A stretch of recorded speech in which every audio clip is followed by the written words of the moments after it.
Communism, capitalism, socialism এই শব্দগুলো আমরা টিভিতে, ইউটিউবে, রোজকার জীবনে প্রায় শুনে থাকি। কিন্তু এই শব্দগুলোর মানে কি? কোনটার সুবিধা কি, কোনটার অসুবিধা কি, কোন দেশ কোন ব্যবস্থার উপর দাঁড়িয়ে আছে? আজকের ভিডিওতে আমরা জিরো থেকে সম্পূর্ণটা বোঝার চেষ্টা করব। প্রথমে একটা সাধারণ প্রশ্ন, ইকোনমি বলতে কি বোঝায়? ধরুন একটা দেশে বাড়ি, গাড়ি, স্কুল, হাসপাতাল তৈরি হচ্ছে। এবার প্রশ্ন হলো, সেগুলো তৈরি করবে কে? কার ওনারশিপে থাকবে? কে লাভ পাবে? আর সম্পদ কিভাবে ভাগ হবে? এই প্রশ্নগুলোর উত্তরই বলে দেবে সেই দেশের অর্থনৈতিক ব্যবস্থা। আর এই অর্থনৈতিক ব্যবস্থা তিন রকমের হয়: কমিউনিজম, সোশ্যালিজম আর ক্যাপিটালিজম। চলুন প্রথমে ক্যাপিটালিজম দিয়ে শুরু করি। সহজ কথায় বলতে গেলে ক্যাপিটালিজমে সরকার ব্যবসা বাণিজ্যের ভেতর অতটা নিয়ন্ত্রণ করতে পারে না। এর ওনারশিপে থাকে আমি, আপনার মতো প্রাইভেট ইন্ডিভিজুয়াল বা ব্যক্তিগত মালিকের হাতে। একটা উদাহরণ দেওয়া যাক। ধরুন আপনি একটা রেস্টুরেন্ট খুললেন। ওই রেস্টুরেন্টে কী মেনু থাকবে, কোন খাবারের প্রাইস কী হবে, সব আপনার হাতে। এখানে সরকার এসে বলবে না যে এই খাবারটা বেচা যাবে না, এই খাবারের প্রাইস 150 টাকা কেন, 130 টাকা করে দিন। ক্যাপিটালিজম মেনলি দুটো পিলারের উপর দাঁড়িয়ে আছে। প্রথমটা হলো সাপ্লাই ডিমান্ড। মার্কেটে কোনো প্রোডাক্টের সাপ্লাই কত আছে আর ওই প্রোডাক্টের ডিমান্ড কত আছে, ওটার ওপর ভিত্তি করে আপনি নিজের প্রোডাক্টের দাম নিজে ঠিক করতে পারবেন। এখানে কোনো সরকারি অফিসার এসে বলবে না এই প্রোডাক্টের দাম এটাই হতে হবে। আর দ্বিতীয়টা হলো কম্পিটিশন। ধরুন আপনার এলাকায় একটাই মোবাইল রিচার্জের দোকান আছে। সে আপনার থেকে যেমন খুশি টাকা নিতে পারে, আবার যেমন খুশি ব্যবহার করতে পারে। কিন্তু যদি আপনার এলাকায় 4টে দোকান খুলে যায়, তখন কাস্টমার ধরে রাখার জন্য সবাই কম দামে সার্ভিস দেবে। এই কম্পিটিশনের কারণেই আজ আমরা এত সস্তায় ডেটা পাই, ভালো ভালো স্মার্টফোন পাচ্ছি। কম্পিটিশন না থাকলে ইনোভেশন বা নতুন নতুন আবিষ্কার আসতো না। আজ পৃথিবীর বেশিরভাগ দেশেই কোনো না কোনো ফর্মে ক্যাপিটালিজম চলছে। কেন জানেন? এর মারাত্মক পজিটিভ দিক আছে। সব থেকে বড় গুণ হলো ইকোনমিক গ্রোথ। ক্যাপিটালিজম মানুষকে নিজের ভাগ্য নিজে গড়ার ফ্রিডম দেয়। আপনি যত খাটবেন, যত ইউনিক আইডিয়া আনবেন, তত বড় হবেন। ইলন মাস্ক, বিল গেটস সবাই এই সিস্টেম থেকেই উঠে এসেছেন। কিন্তু সব জিনিসের যেমন ভালো দিকও থাকে, খারাপ দিকও থাকে। ক্যাপিটালিজমে খারাপ দিক হচ্ছে এই সিস্টেমে ওয়েলথ ইনইকুয়ালিটি দেখা যায়। মানে ধনী আর গরিবের মধ্যে অনেকটা পার্থক্য হয়ে যায়। যে বড়লোক আরও বড়লোক হতে থাকে, আর যে গরিব সে পিছিয়ে পড়তে থাকে। আর তাছাড়া শুধুমাত্র প্রফিটের পেছনে দৌড়তে গিয়ে অনেক কোম্পানি পরিবেশের ক্ষতি করে, নদী দূষণ করে, কর্মচারীদের কম বেতনে ওভারটাইম খাটায়। যখন কোনো কোম্পানি সব কম্পিটিশন শেষ করে একচেটিয়া রাজত্ব করে, তখন তাকে বলে মনোপলি। আর মনোপলি হলে সাধারণ মানুষেরই পকেট কাটা যায়। কারণ ভেবে দেখো বন্ধুরা, যখন কোনো কোম্পানি সব কম্পিটিশনকে পেছনে ফেলে 1 নম্বর হয়ে যায়, তখন তারা তাদের প্রোডাক্টের প্রাইস যে কোনো কিছু রাখতে পারে। কারণ তাদের কাছে কোনো কম্পিটিশন নাই। আর সরকারও ইনভলভ হয়ে বলবে না যে এই প্রোডাক্টের প্রাইস এতই রাখতে হবে। আর সেই সময় সাধারণ মানুষকে না চাইতেও বেশি টাকা দিয়ে সেই প্রোডাক্টকে কিনতে হয়। মডার্ন ওয়ার্ল্ডে কোনো দেশেই 100% ক্যাপিটালিজম দেখা যায় না। যেমন ধরো আমাদের দেশ ভারত বা আমেরিকাতে ব্যবসা করার ফ্রিডম তো আছে, কিন্তু সরকারের থেকে কিছু রেগুলেশন থাকে। যেমন আপনি চাইলেই ড্রাগস বা কোনো বেআইনি অস্ত্র সেল করতে পারবেন না। আবার কোনো দেশে ওয়েলফেয়ার ক্যাপিটালিজমও দেখা যায়। মানে সরকার ট্যাক্স কেটে নেয়, তার বদলে সাধারণ মানুষকে free education, free health care দেয়। মানে সোশ্যালিজম আর ক্যাপিটালিজম একসাথে চালায়। তাহলে ক্যাপিটালিজমে আমরা দেখলাম সরকারের ইনভলভমেন্ট কম থাকে, সাধারণ মানুষ ফ্রিডম পায়। যে যত বেশি হার্ডওয়ার্ক করবে, যে যত ভালো ইনোভেটিং আইডিয়া আনবে, সে তত বড় হবে। চলো এবার বুঝি সোশ্যালিজম কি। সোশ্যালিজম হলো এমন একটা অর্থনৈতিক ও সামাজিক ব্যবস্থা যেখানে দেশের সম্পদ, ফ্যাক্টরি, জমি কোনো একজন প্রাইভেট বিজনেসম্যানের হাতে থাকে না। এর মালিকানা থাকে পুরো সমাজের হাতে। এটার মূল মোটো হলো ইকুয়ালিটি বা সমতা। চলুন আগে রেস্টুরেন্টের উদাহরণটাই নেওয়া যাক। ক্যাপিটালিজমে আপনি নিজের টাকায় রেস্টুরেন্ট খুলে একাই প্রফিট কামাচ্ছিলেন, কিন্তু সোশ্যালিজমে সিস্টেমটা আলাদা। এখানে রেস্টুরেন্ট সমাজে সবাই মিলে চালাবে বা সরকার ওটা অপারেট করবে। সেখানে যে শেফ রান্না করছে, যে ওয়েটার খাবার সার্ভ করছেন, আর যে ক্যাশিয়ার টাকা নিচ্ছেন, সবাই সমান গুরুত্ব পাবেন। রেস্টুরেন্ট থেকে যা ইনকাম হবে তা সবার মধ্যে সমানভাবে বা কাজের যোগ্যতা অনুযায়ী ভাগ হবে। এখানে একজন মালিক কোটিপতি হবে না আর বাকিরা সামান্য বেতনে খাটবে না। এর মূল লক্ষ্য হলো পাবলিক গুড, মানে জনকল্যাণ, কোনো ব্যক্তিগত প্রফিট নয়। এই সিস্টেমে শিক্ষা, স্বাস্থ্য সব কিছুই সরকারের নিয়ন্ত্রণে থাকে।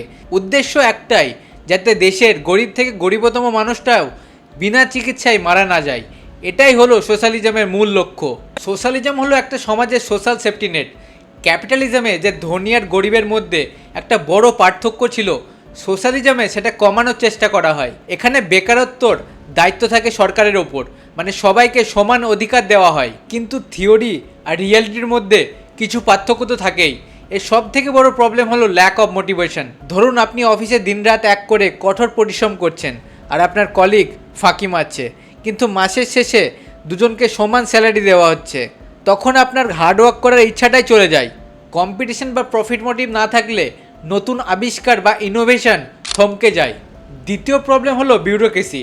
যখন সব কিছু সরকার নিয়ন্ত্রণ করে তখন সামান্য একটা লাইসেন্স পেতেই মাসের পর মাস কেটে যায়, আর করাপশন বেড়ে যাওয়ার চান্সেস থাকে।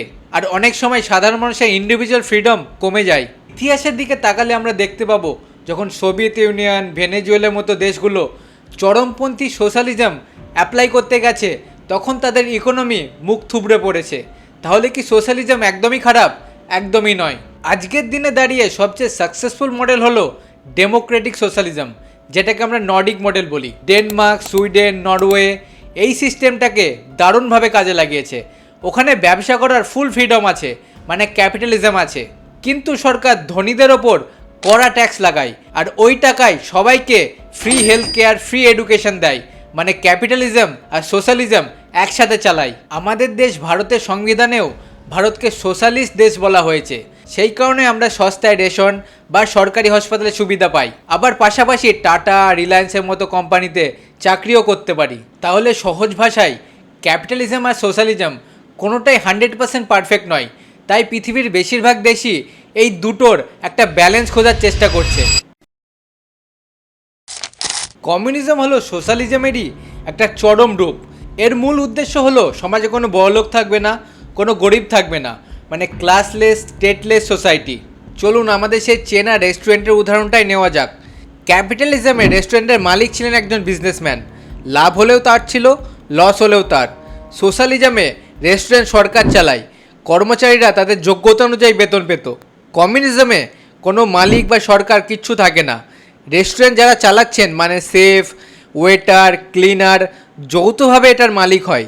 কমিউনিজমে মূল গোলটাই হলো from each according to his ability to each according to his need, অর্থাৎ প্রত্যেকে নিজের ক্ষমতা অনুযায়ী কাজ করবে আর প্রত্যেকে নিজের প্রয়োজন অনুযায়ী সম্পদ পাবে।